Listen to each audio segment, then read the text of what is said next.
What are you gonna do, huh? I hate you!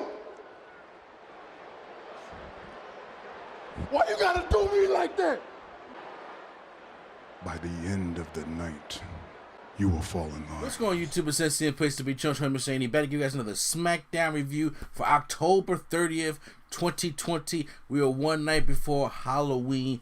There's no Halloween theme. There's no street fight. There's no pumpkin. There's none of that crazy gimmicks up tonight on SmackDown. We already had NXT Halloween Havoc, so I'm glad that we pulled back on the realms and not doing that for Friday Night SmackDown. So this episode of SmackDown, I had to say, I kind of enjoyed this episode of SmackDown because we start off, Roman Reigns comes out there because it's now time to make Jey Uso fall in line. Now, he made him say, I quit. And then you got to announce me as the new tribal chief. Well, then Roman Reigns is in the ring with Jey Uso, and Jey Uso grabs the microphone, and it's just like, no, Uso, you ain't beat me. You ain't beat me. That was a sick move you played. This title got you tripping, man. That's the problem with this. And he said, you know, the only person I ever said I quit for, he talked about his brother. I believe that's what he was talking about. And he said, you do what you was doing. Roman was just sitting like, I know. I said, I made you say I quit, so you gonna fall in line. And then, you know, Jay was getting very emotional. I hate you. He said the voice was breaking and everything. They said, why you gotta do me like this? And he said, I understand, but I love you. And by the end of the night, you will fall in line. And Jey Uso was sitting there just like, you know, getting emotional, stuff like that. So I thought it was a very powerful promo between Roman and Jey Uso. This feud shouldn't even never had gotten this big. And I'm just like, with the good work done by both guys and Jimmy being out right now, this will be a good thing for the Usos. I think, you know, when Jimmy does come back, I think he's supposed to come back early next year. Those two, that could be the faction right there, the Tribal Chief Roman Reigns and heel Usos again. I like heel Usos, okay? And when there was, you know what I'm saying, you know, got their heads in the back of your neck standing up, those are the Usos that I love. You know what I'm saying? Then they one became face and everything.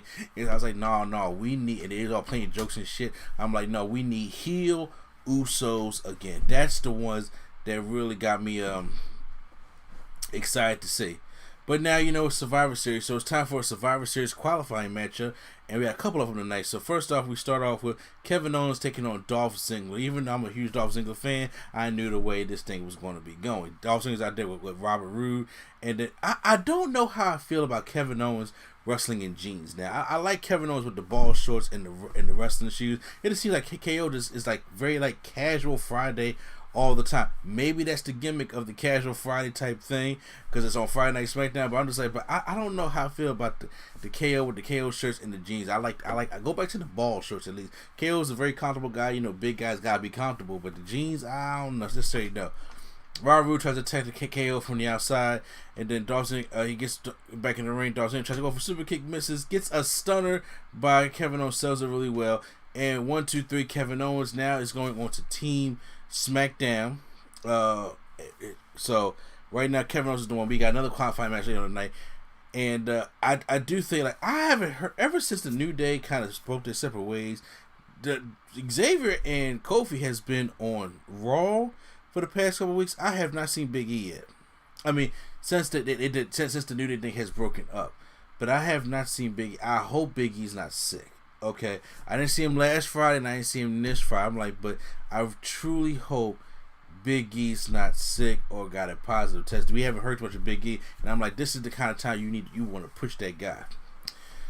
Corey Graves is back there talking to Lars Sullivan about when he became a freak. I did not care about the segment because I didn't see this segment, so I'm not even going to sit here and lie to you like I did. Triple threat matchup with the women now. Qualifying matchup. Oh, so we have enough women on SmackDown to do qualifying matches. So I honestly figured Lisa Taya in the future is probably gonna be on this team. But we have Bianca Belair going up against Billie Kay and the Taya triple threat match. Are you kidding me right now? So Bianca Belair, look, KOD right to Billie Kay. I mean, the match is not really that long, but I mean, Billie Kay didn't really embarrass herself in this matchup, but she did get KOD by Bianca Belair, and Bianca is going to the Women's Survivor Series matchup. This is the way you're supposed to book her and Big E, because right now, her and Big E are my picks to win the Women's Royal Rumble and the Men's Royal Rumble of next year. I hope it. Big E is a little bit of a toss up. As I'm sitting there watching, I'm like, but Big E really can use that push, and so can Bianca Belair. And Bianca and Sasha and Big E and Roman at WrestleMania, I'm with it. I'm so with it. But Bianca Belair wins the matchup here. So I don't know what the Women's Survivor Series team on SmackDown is going to look like. Most likely Carmella, Zelina Vega, and probably, well, I'll get to that in a minute.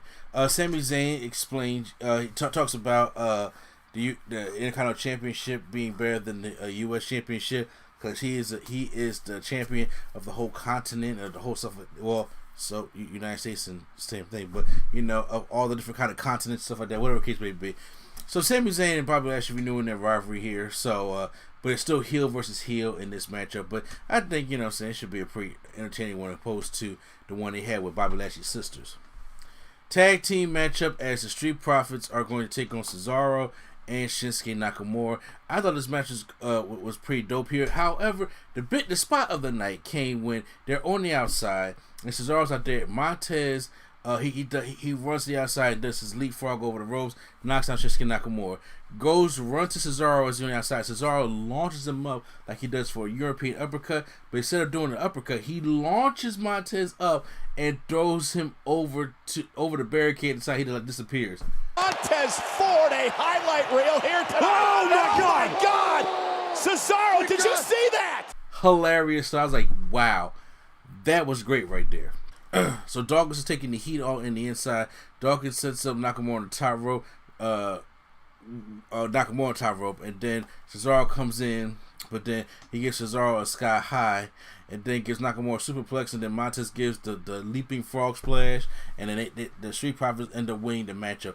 There was no Street Profits combating, explaining the Survivor Series matchups like the New Day did, how they was making fun of the Street Profits. I thought the Street Profits would do the same thing with the New Day, but I still think the New Day versus Street Profits will be a very entertaining matchup. So I do want you to see that Survivor Series. Don't change that. Speaking of something that they shouldn't change, Sasha Banks comes out looking all good with the SmackDown Women's Championship and the cheer that Bayley had at Hell in a Cell. And she comes out and she did everybody what she was going to do. Bayley comes out, cut the music. She ain't trying to hear all that. She says, Sasha got lucky, but next week she knows how Sasha's record is, and you're going to enjoy this little 13-day title run because it's just like you. Because Sasha never ever successfully defended her championship. That has been the gimmick of Sasha Banks ever since Sasha Banks came on the main roster. She has never successfully defended her WWE champion. She's like a 5, 6, 7 time women's champion and never successfully defended it once.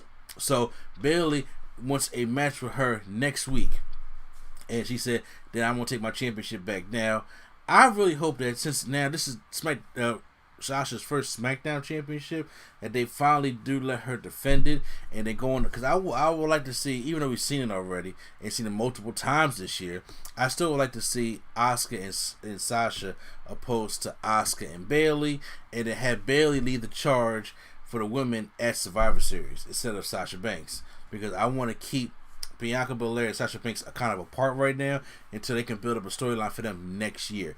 That's kind of the thing that I personally want. So I'm hoping Sasha wins next week against Bayley. So Murphy is out with Leah, and Seth Rollins comes out and says, "Look, you will never get the trust from the Mysterio family. I won't trust you. I mean, if you're like Leah, I can marry you right now if you guys wanted to, but you will never get the trust from Mysterio and Dominic. But, excuse me, you will get it from me." Well, then Dominic does it like that. So Seth Rollins and Murphy starts fighting. Dominic comes out, and then Seth Rollins gets out of dodge, and then Elite's like, don't hurt him, and then Dominic and Murphy start fighting, and then Mysterio comes out. Mysterio starts fighting off Murphy by setting him up for the 619. Elite gets in the way, and she says, "Stop, back up, don't hurt him." He's like, "You'll get out the way, vámonos." But she's like, "I love him." Oh. We're going down this storyline, and he's like, "What did you say to me?" He said, "I love him." I'm like, look, I ain't seen these guys go on no date.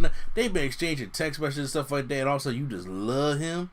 You just like, come on, at least Stephanie McMahon and Tess did some flirting, and he asked out to dinner or something like that. She wanted to get, and then or like her and Triple H, Triple H drugged her, and then something like that. I mean, but it was something building up to that. This just came out of nowhere. This was something to keep the storyline going, which has already been dead. That's basically what this is. So then, Mysterio Dominic lead the ring, and then Aaliyah kisses Murphy, and it was just the most still blank. It was just like a done. I'm like, okay, I felt nothing with that kiss at all. I mean, look, I have seen kisses. I watched wrestling for a long time, and I have seen kisses where it's like, whoa, what? Kane and Lita kiss better than that. Edge and Lita kiss better than that. Trish Stratus and Christian. Okay, if you're going back in it when people have turned heel or turned face or shocked the world, Stephanie and Triple H, Stephanie and Kurt Angle, The Rock and Trish Stratus, Jericho and Trish Stratus. You know what I'm saying? But mostly when it's the shock value. Hell, Viscera and Candice Michelle. There have been so many kisses over. Eva, I don't even talk about her. I'm talking about Eva Mendes. No, Eve Torres. Damn it, I couldn't even think. Sorry, Eve Torres and John Cena when Zack Ryder came in. Everything was just like so much better than this one. This was just so like this is obviously a 4 storyline. You need to cut it right now. Main event time, which is a qualifier for the Survivor Series team. Daniel Bryan taking on Jey Uso. They did ask Daniel Bryan in the back since Jey Uso's been going through this thing with Roman Reigns.